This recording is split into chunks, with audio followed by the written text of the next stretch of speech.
வணக்கங்க சார். நான் திருவண்ணாமலையிலேருந்து வந்திருக்கேங்க sir. So last ஒரு 6 மந்த்துக்கு முன்னாடிலேருந்து பார்த்தோன்னா, அம்மாவுக்கு அ என்ன ப்ராப்ளம்னே தெரியல. சுகர் ஃபஸ்ட்டு ஸ்டார்ட்டிங்கா சுகர் வந்தது. செக் பண்ணும்போது சுகர்ன்னு சொல்லிட்டு இது பண்ணாங்க. நாங்க சுகருக்கு அவ்வளவா என்னன்னு தெரியாம, விவரம் தெரியாம லோக்கல்ல இருக்கிற ஹாஸ்பிட்டல்ல போயிட்டு டேப்லெட் வாங்கி போட்டோம். ஸோ அது என்ன பிரச்சனைன்னே தெரியாம சுகர் பேசிக் சுகர் அப்படின்னு சொல்லிட்டு சொன்னாங்க. சுகர்னால டேப்லெட் எடுத்துக்கிட்டோம். எடுத்து நாளடைவில ரொம்ப சுகரால தலை வலிக்குதுன்னாங்க. அதுக்கப்புறம் மயக்கம் வருது அப்படின்னாங்க. அதுக்கப்புறம் கொஞ்ச நாளுக்கு அப்புறம் பார்த்தோன்னா, ரொம்ப முடியல, வயிறுலாம் எரிச்சலா இருக்கு அப்படின்னாங்க. அதுக்கப்புறம் உங்ககிட்ட சார் கிட்ட வந்தோம். வந்ததுக்கப்புறம் என்னன்னா, ஃபர்ஸ்ட்டு சுகர் அதிகமா ஹையா இருக்கு. ரிப்போர்ட்ல பார்த்தோன்னா ஹையா இருக்கு. அதுக்கப்புறம் பார்த்தோன்னா, சுகர் அதிகமானதுனால கிட்னியும் பாதிப்பாயிருக்கு அப்படின்னு ரிப்போர்ட்ல வந்தது. அதுக்கப்புறம் லிவரும் ப்ளஸ் அடிஷனலா பாதிப்பாயிருக்கு அப்படின்னாங்க.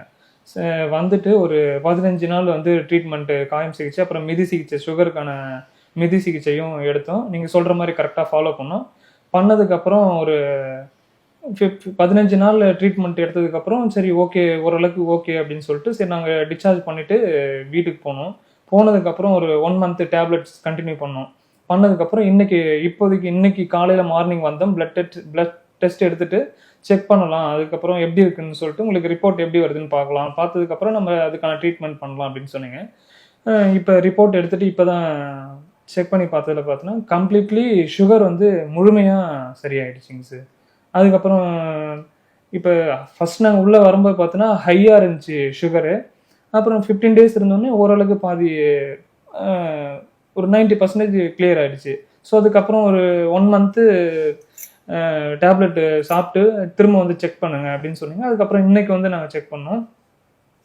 செக் பண்ண பிறகு பார்த்தோன்னா, கம்ப்ளீட்லி ஃபுல்லா கியூர் ஆயிடுச்சு சார்.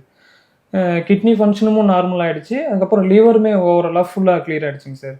நீங்க சொன்ன கரெக்ட்டா அந்த மிதி சிகிச்சை, வீட்ல போயிட்டு மிதி சிகிச்சை, அதுக்கப்புறம் பாரம்பரிய தானியம் கருப்பு கவுனி, மாப்பிள சம்பா, அதுக்கப்புறம் சிகப்பரிசி இதெல்லாம் நீங்க வீட்டுக்கு போயிட்டு நம்ம அதையும் கூட எடுத்துக்க சொன்னீங்க. அதையும் கரெக்ட்டா ஃபாலோ பண்ணோம். இப்ப முழுமையா அம்மாவுக்கு பார்த்தோன்னா, முழுமையா sugar, kidney function, liver function எல்லாமே முழுமையா குணமடைஞ்சிருச்சுங்க சார். அதுதான் இப்ப இங்க வந்ததுனால எல்லா இதுவுமே கியூர் ஆயிடுச்சுங்க சார். இப்ப நான் இது தெரியாம இங்க வராம வேற எங்கேயாவது இங்கிலீஷ் மருந்து போயிருந்தா, அம்மாவுக்கு பார்த்தோன்னா சுகர் ரொம்ப அதிகமாயிடுச்சு. நீங்க டயாலிசிஸ் தான் பண்ணணும் அப்படின்ற மாரி சொல்லிட்டாங்க சார். இப்ப நாங்க வந்ததுனால ஒரு 3 மாசத்துல எங்களுக்கு இப்ப எங்க அம்மாவோட முழு இப்ப உடல் இதுவே வந்து ஃபுல்லா நம்ம அந்த ஒரு நோயிலருந்து முழுமையா குணமாயிட்டாங்க சார். இதுவே நாங்க வராம இருந்து வேற எங்கேயாச்சும் இங்கிலீஷ் மருந்துக்கு போயிருந்தோம்னா, நான் லாஸ்ட் வரைக்கும் பார்த்தோன்னா, அந்த அந்த நோய்க்கான பேஷண்டாவே லாஸ்ட் வரைக்கும் வச்சுக்கிட்டு எங்கள முழுமையா தீர்வு இல்லாம போய் லாஸ்ட் வரைக்குமே ஒரு டேப்லெட்டுக்கு நம்ம அடிக்ட் ஆயிட்டு லாஸ்ட் வரைக்குமே டேப்லெட் சாப்பிட்டு இருக்கிற மாதிரி ஒரு சூழ்நிலை வந்துட்டு இருக்குங்க சார். இருந்தாலுமே நம்ம டேப்லெட்டையும் நம்ம லைஃப் ஃபுல்லாவும் சாப்பிட முடியாது. ஆனா இங்க பார்த்தோன்னா நம்ம நினைச்சு கூட பார்க்கலைங்க சார். ஆனா 3 மாசத்துல அம்மாவுக்கு முன்னாடி எப்படி இருந்தாங்களோ அதே மாதிரியே இப்ப ஆயிட்டாங்க சார். அதான் ரொம்ப நன்றிங்க சார். ஆனா 3 மாசத்துல நான் எதிர்பார்க்கல சார். இந்த அளவுக்கு சூப்பரா கியூர் ஆயிட்டாங்க சார். ரொம்ப ரொம்ப நன்றிங்க சார். எப்படி இருக்கம்மா?